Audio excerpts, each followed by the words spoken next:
Hello, welcome once again to Urban X-Files. My name is Key, and today is another X-Files story. Today is the story of when devils visited the church. It was many years ago, this story, sometime over the last 50 years or so, when there was a priest. We should call him Father Jones. He was preparing his sermon for the following day.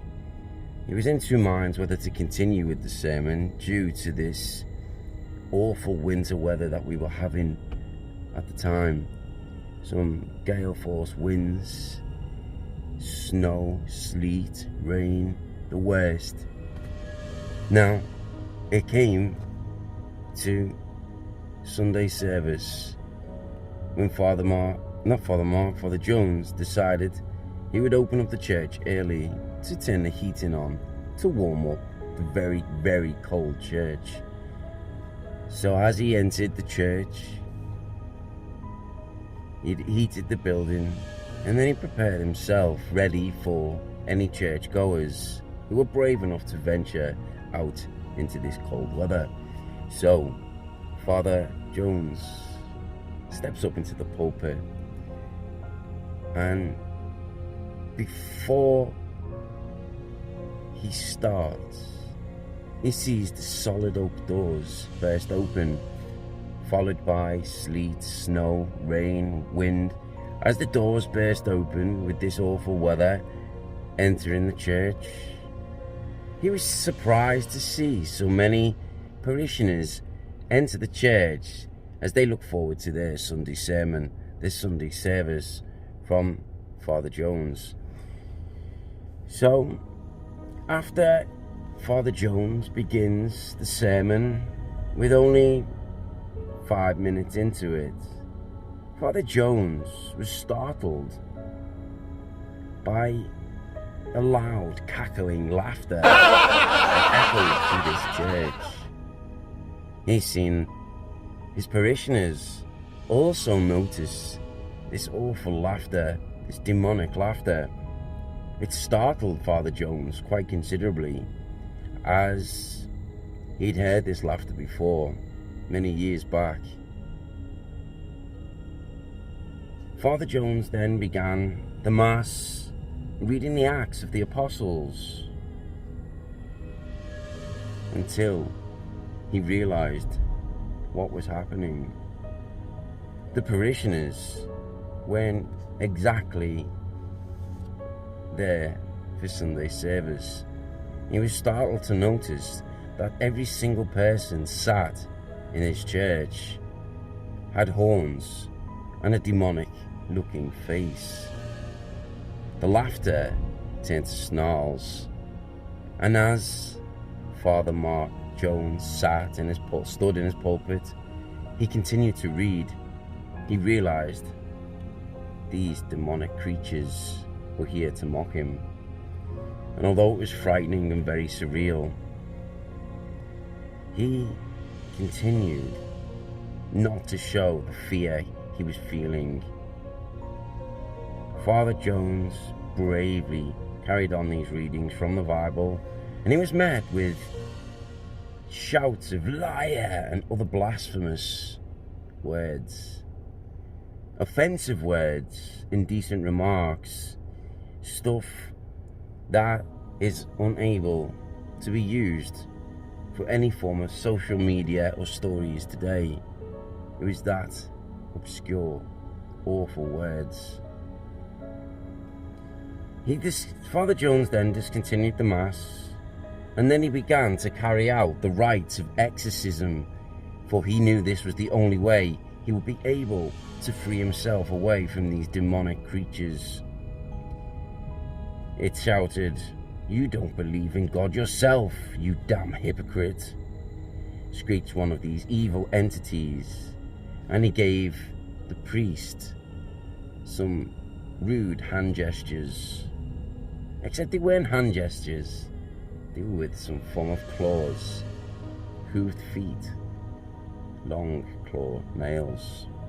Evil entities. "We all know your dirty secrets, priest," every one of them laughing. And during this time, Father Jones saw that the statues in the church and some of the other religious effigies depicting the Stations of the Cross, they became animated and started to make rude gestures. Some of these demonic creatures grabbed the candles and told the priest they were going to burn down the sacred church and insert these candles into places where things shouldn't be inserted. Father Jones, he looked up at the arched ceiling of the house of God and shouted, "Father, Lord, please rid your house of these unclean spirits, these demonic creatures." Seconds later, the door of the church had flew open, and in came an old friend. He was an old priest. His black cassock flecked with snowflakes. The elderly priest had recently retired. Strangely enough, this elderly priest was one of the Vatican's exorcists that they have located throughout the world. And he retired on the grounds of ill health, for he'd given most of his life to the church. And he was due to retire in a care home somewhere in Europe. In his outthrust hand he held a large cross. His voice sounded incredibly loud, as if he was speaking through some amplified microphone that echoed throughout the church. And Father Jones recognized these words. They were the old rites of exorcism in Latin, and they were being uttered with incredible conviction. The devil screamed in strange harmonies, and they split into two groups, and they snaked along the aisles on either side of the pulpits, some of them brushing past the old priest, who took swipes at them with the crucifix. Once this last demonic entity had left the church, this old priest locked the door tight.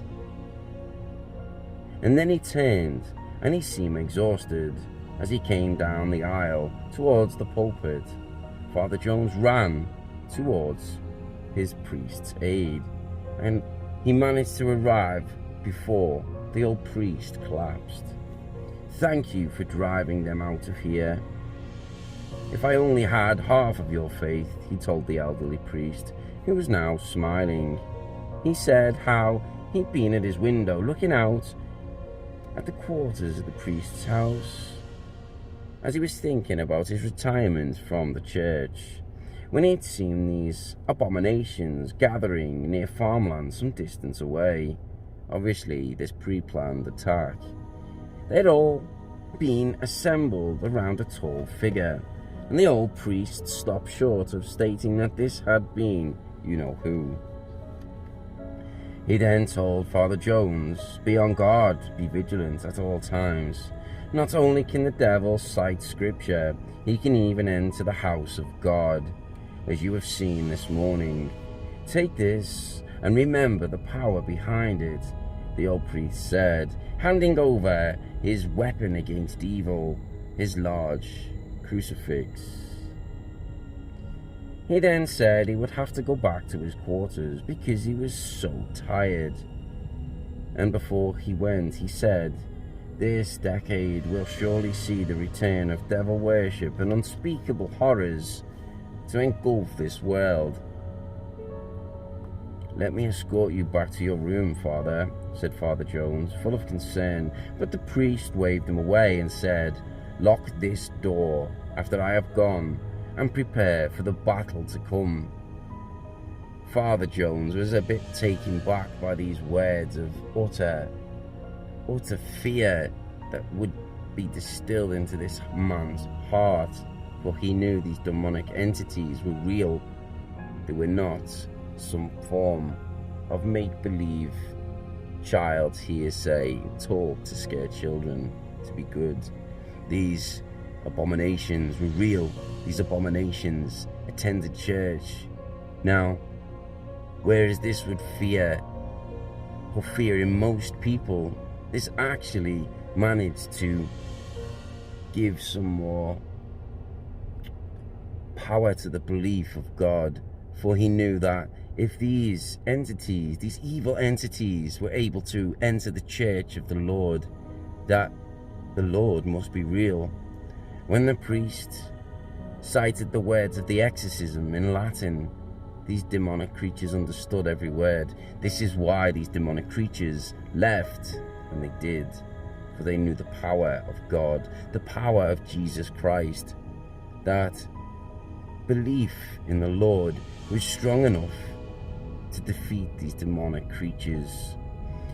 Sometime after this, Father Jones was involved with one of the most terrifying exorcisms in the history of the church. So they say. This took place somewhere in Merseyside, and it was supposedly a young girl.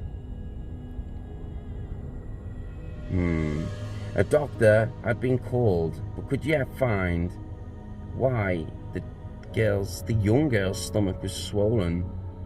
At first, he thought she was pregnant after some assault or some wrong relationship. But they were convinced this was the case, as they felt kicking within this girl's stomach, and voices and strange noises then seemed to emanate from the girl's abdomen, which eventually flattened down and returned to normal. The poltergeist activity that continued in the house and the garden, and in one version of this incident, it was claimed that a face so evil had appeared on the girl's back, which had sworn at the priest. Well, thankfully, Father Jones, he eventually exorcised the demonic entity that was lurking within this little girl. The little girl moved with her family to St. Helens, Wiston, somewhere around that way, away from this entity, from where this creature had ruined this little girl's life. The little girl had sworn she had not been involved with any form of devil worship or satanic rituals, or even the Ouija board. And she'd never shown any interest into the paranormal at all. So, what caused this entity to enter this young girl and wreak havoc? However, the blessing in this is that because of this old priest and his strong words and strong faith given when he defeated the demons and creatures in the church that Sunday morning, had restored faith in Father Jones, and Father Jones continued on to be an exorcist for many, many years. Stay tuned to find out some more stories of this amazing priest. Take care. Thank you for watching.